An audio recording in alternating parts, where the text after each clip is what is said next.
I never thought something like this could happen to me. I've always been skeptical about near-death experience stories, thinking they were just delusions of the mind or vivid dreams. But now here I am, trying to find the words to describe something that has changed my life forever. On August 4, 2020, everything seemed normal. I was at home talking to my husband about the kids, trying to ignore the constant fatigue that had been with me for months. My body had been giving me signs that something wasn't right. Unexplained aches and pains, exhaustion for no reason, that strange feeling that something inside me was shutting down. I should have paid more attention, but my routine kept pushing me forward. Then, in the middle of a sentence, everything went black. It was like someone had flipped a switch inside me. The next thing I remember was total weightlessness. I was there, but I wasn't. My body felt distant, like a coat I'd just taken off. At first there was confusion. There was no pain, no fear, just a lightness that was impossible to explain. I looked around and realized I was in a place that wasn't my home. It was a bright space, but not in a normal way.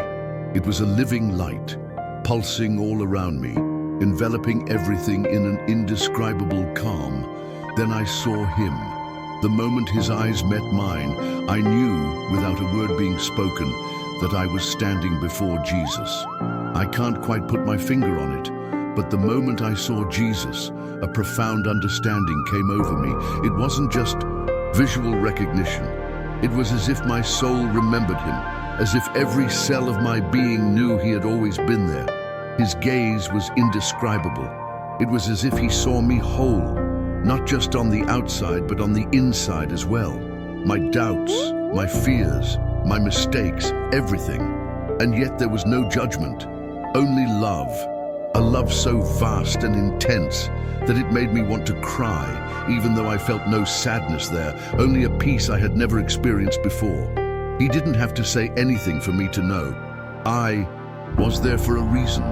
He wanted to show me something that would forever change the way I viewed my own existence and the history of my people. His presence was so strong that everything around me seemed to revolve around it. Little by little, I began to see images appear around me, as if I were being transported through different moments in history.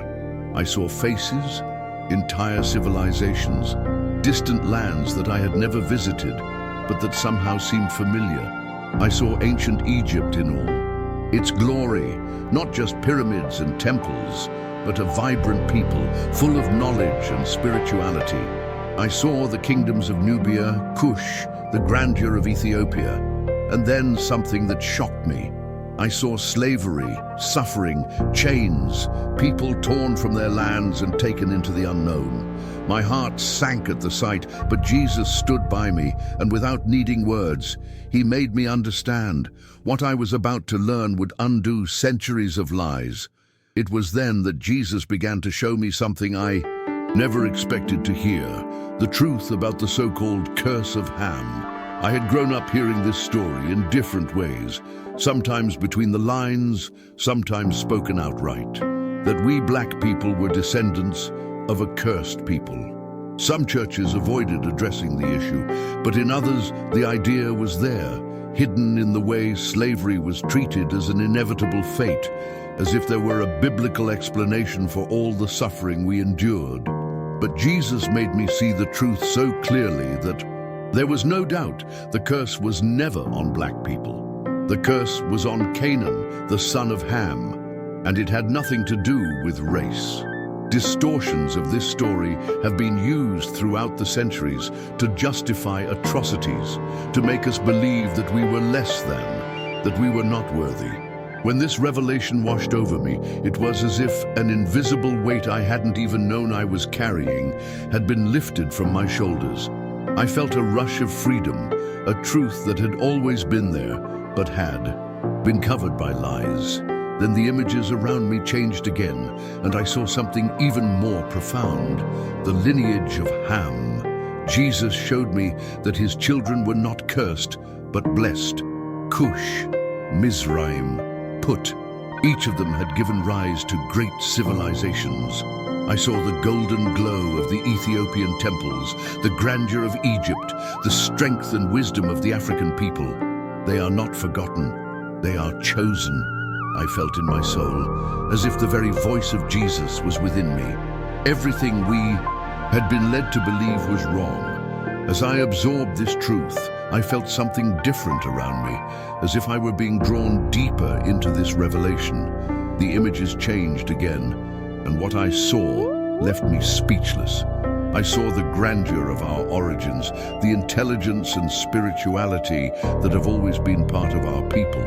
Jesus showed me that the people descended from Ham, the Africans, were not only great builders and warriors, but guardians of divine knowledge.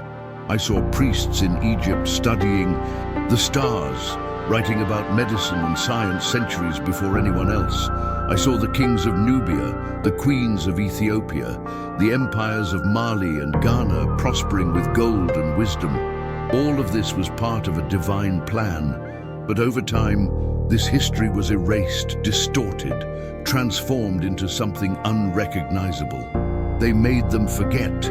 I felt Jesus' voice echo within me. But the truth can never be destroyed, only hidden. And then he showed me a terrible moment, the transatlantic slave trade. It was as if I were there, feeling the despair, the fear, the pain of being torn from home and thrown onto dark ships, treated like merchandise. I heard the screams. I saw the bodies thrown overboard. I felt the weight of chains that were not just physical but spiritual.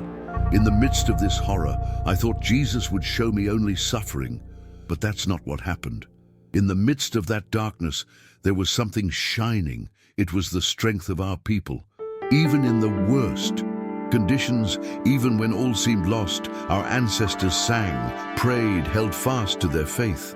I saw women singing as they washed clothes in the river, men creating new forms of resistance, children learning to hope even when everything told them not to. They tried to put you out, Jesus reminded me, but you are divine fire. You cannot be extinguished.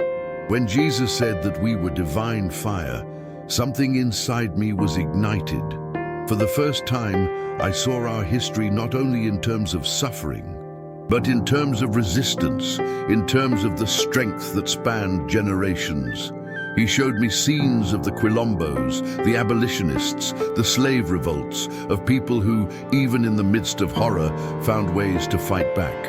I saw Harriet Tubman leading her people to freedom, Zumbi dos Palmares defending his territory, Frederick Douglass using words as weapons against oppression.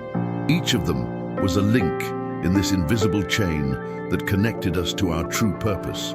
But what struck me most was what Jesus said next. This was not a mistake. This was an attack. He was not saying that God had willed us to suffer, but that evil forces tried to destroy who we were because they knew the power we carried. Slavery, racism, oppression, none of these were accidents of history. They were a plan to make us forget who we are. And then came the part that impacted me the most. Jesus showed me something that made my hair stand on end. The future. I saw an awakening happening. I saw black people all over the world rediscovering their identity, searching for their roots, reconnecting with their spirituality in ways that had never happened before. I saw churches where our faith was no longer used to diminish us, but to remind us of our greatness. I saw leaders emerging, bringing knowledge, bringing healing, bringing unity. I saw that this awakening was not just about us, but about the entire world, because when truth was restored, all of humanity would change. And Jesus said something that I will never forget. The enemy tried to steal your identity, but I'm giving it back to you. That's when I understood. Everything we had been taught about ourselves was a lie, but now it was time to reclaim what was always ours. I could feel my heart pounding, as if each word Jesus said was rewriting my own existence. It all made sense now. The suffering we carry, the struggle that never seems to end, the weight of history on our shoulders, none of it was coincidence.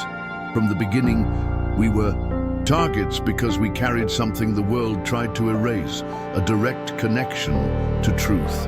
Jesus showed me that what we call culture, tradition, resistance was actually something greater. It was spiritual, our music, our dance, our way of praying, our way of seeing life. All of it was part of a divine legacy. We didn't just survive, we kept alive a wisdom that the world needed, and now was the time to reclaim it. Not as something from the past, but as a truth that has always existed, waiting to be remembered. Then the visions began to fade, and I felt as if I were being pulled back. But before I left, Jesus said something that echoed within me like thunder. The truth was stolen from you, but it was never lost. The time of restoration has come. Those words were etched into my soul as I felt my body being pulled back. It was as if I were falling into a tunnel, leaving behind that intense light, that indescribable love. My heart sank. I didn't want to go. I wanted to stay in that place where everything made sense, where there was no pain, where the truth was clear as day. But it wasn't a choice. Suddenly I felt the impact of being pulled back into my body, as if my soul had been thrown into it all at once. I opened my eyes, gasping, and the first thing I heard was the sound of the heart-monitoring machine beeping desperately. My chest rose and fell wildly as I tried to make sense of what had just happened. I was back. The hospital room felt small, cold and suffocating, compared to the vastness of this other place. The fluorescent lights hurt my eyes, and the sound of the machines was a cruel reminder of how fragile my body was. Around me, doctors and nurses bustled around, talking to each other, but their voices seemed distant, muffled, as if I was still caught between two worlds. My husband stood there, holding my hand tightly, his eyes brimming with tears. He was saying something, but I still couldn't respond. I could feel my heart racing, the weight of my own body, but at the same time, something was different. It was as if I had brought a part of that other place with me. I later learned that I had been clinically dead for 12 minutes. 12 minutes that felt like an eternity. 12 minutes that changed everything. When I finally managed to speak, my voice was weak, but filled with something new. I saw Jesus. I whispered, and at that moment, my husband began to cry even harder. How could I explain what had happened? How could I tell the truth? Without sounding crazy? I knew most people wouldn't believe me, but I also knew that it didn't matter, because I had seen it, felt it, lived it.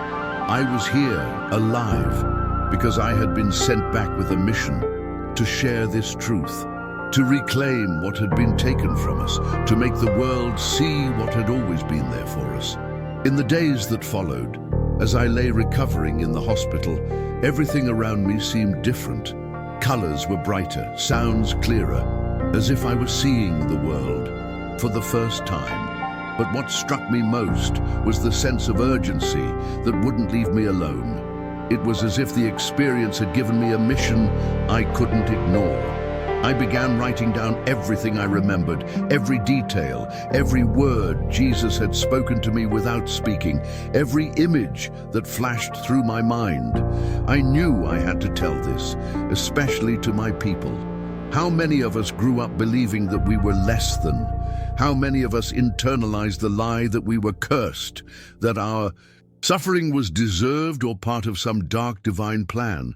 I had to tell them, we were never cursed. We are heirs to a truth that they have tried to erase.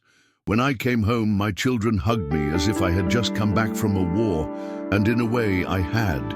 But the war was different now. It was no longer about surviving, but about remembering. Remembering who we were before the chains, before the lies, before the world tried to convince us that our story began with slavery. Jesus showed me that our story is much older, much more glorious, and most importantly, it is not over. That experience was not just about the past, it was about the future. It was as if he were saying to me, now that you know, stand up, tell it, because the truth will set you free, not just you, but many others. Since that day, my life has never been the same. It's not that I've become a different person. I'm still the same Jasmine with my flaws and fears, but something inside me has changed forever. I began to study, our history with new eyes, seeking the truths that Jesus showed me. And do you know what's most incredible?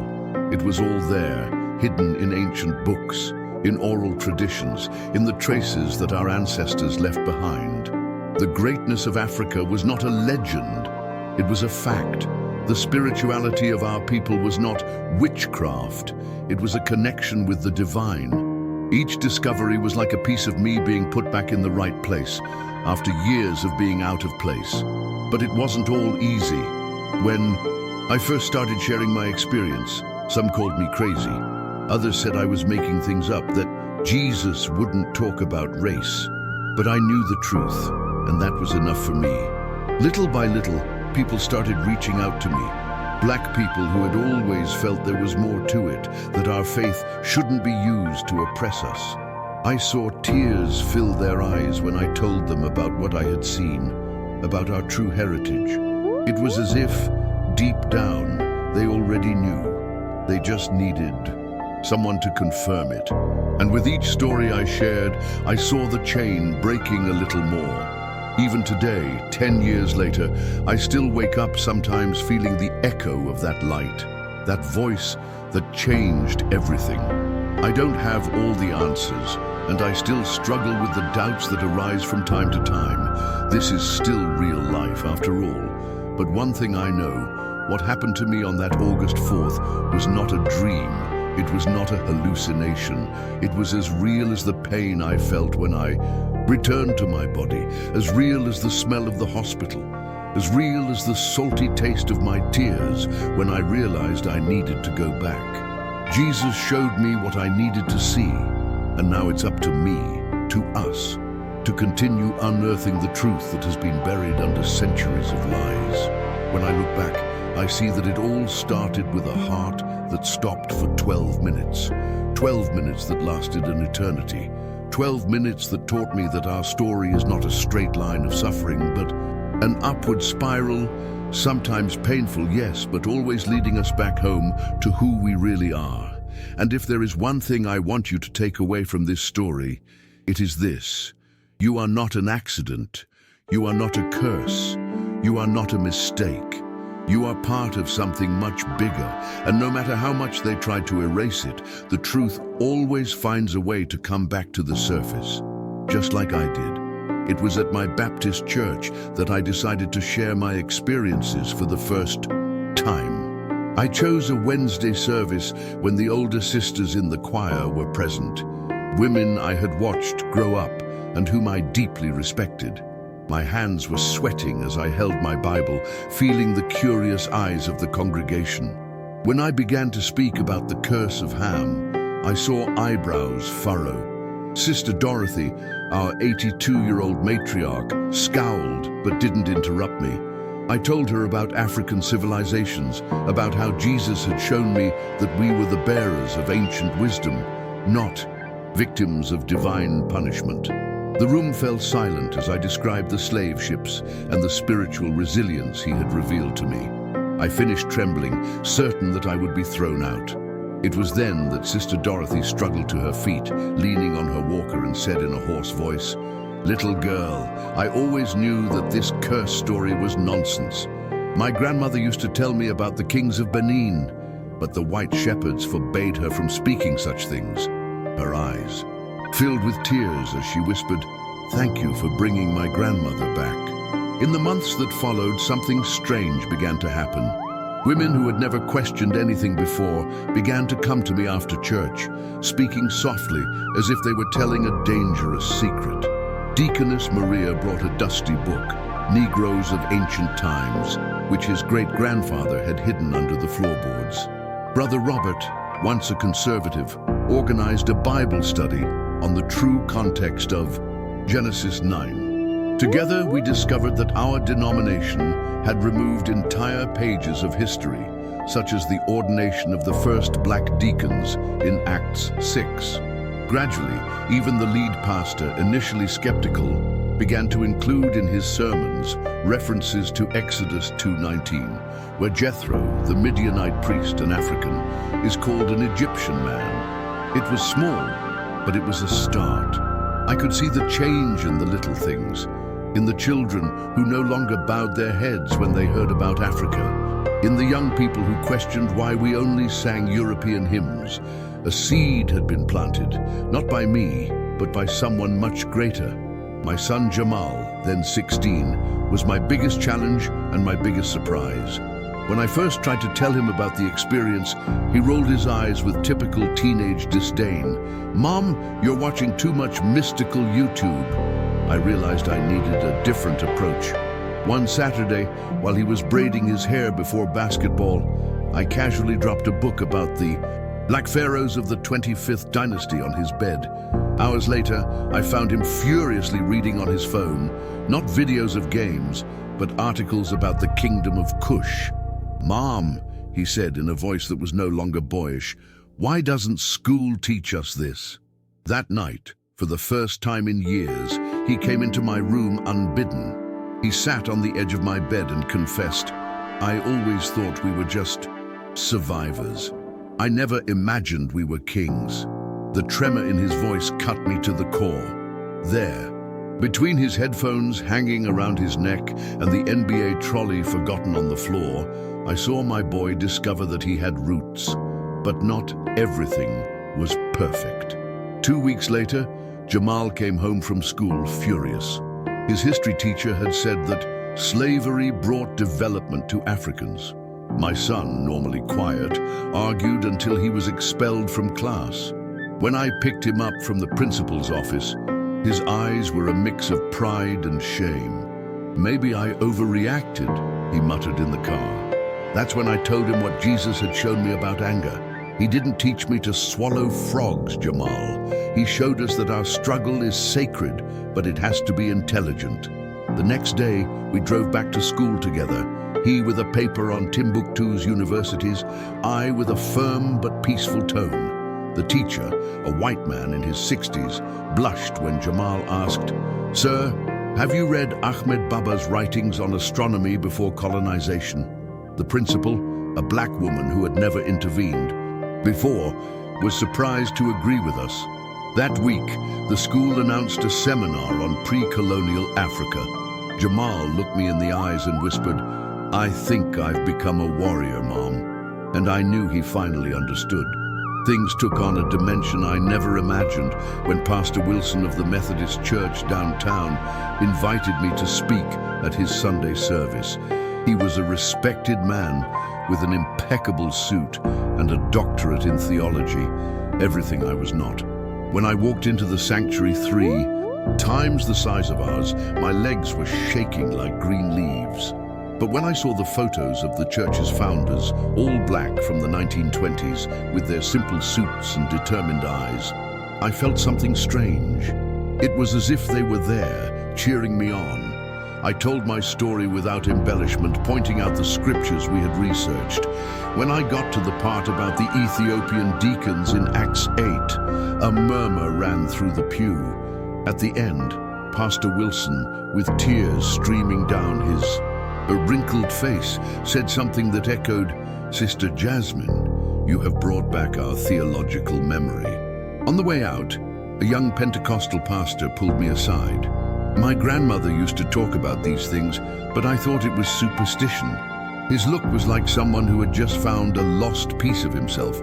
2 months later, I received the most unexpected invitation, an interdenominational symposium on African roots in the Christian faith.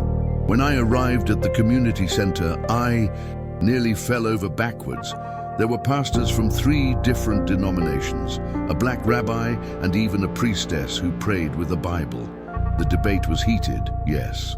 The most conservative Baptist pastor questioned my use of non-canonical sources until Sister Williams, 94, raised her staff and said, "Boy, I remember when your own church said black people had no souls.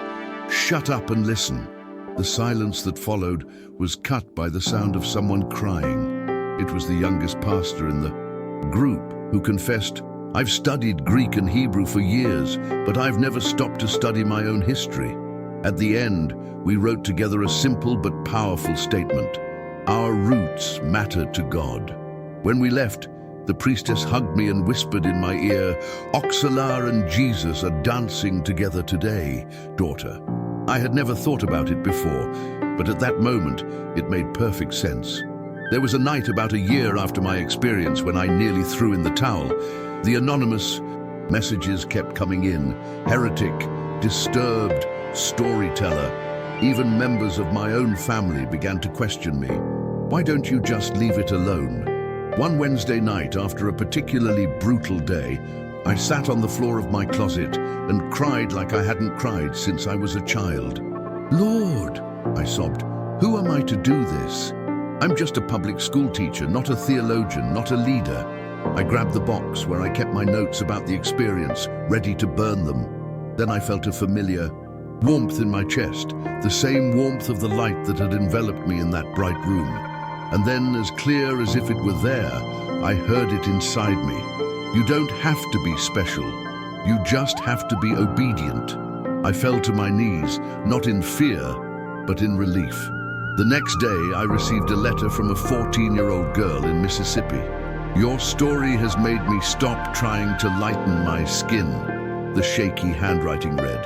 Enclosed was a photo of her wearing an African turban for the first time, smiling as if she had discovered a secret. That letter still sits in my Bible today, stained with my tears from that day. The final confirmation came from where I least expected it. One ordinary Sunday, while distributing communion, I noticed an elderly woman I didn't recognize. She held my hands for an unusually long time before whispering, "My great-grandmother had a dream just like yours in 1898. She told the whole church about it and got beaten for it." Her eyes were watering as she pulled a tighted handkerchief from her pocket, and inside was a yellowed piece of paper with ancient writing. "I dreamed of Jesus, and he said our color is like the ebony of Solomon's throne." The date, August 4th, 1898. Exactly 122 years before my experience. The woman disappeared after the service, and I never saw her again. But that flimsy piece of paper was the proof I didn't even know I needed. Since then, when doubts return, and they do, I pick up that paper and remember, this truth is bigger than me. It didn't start with me, and it won't end with me. I'm just a link in a sacred chain that spans centuries.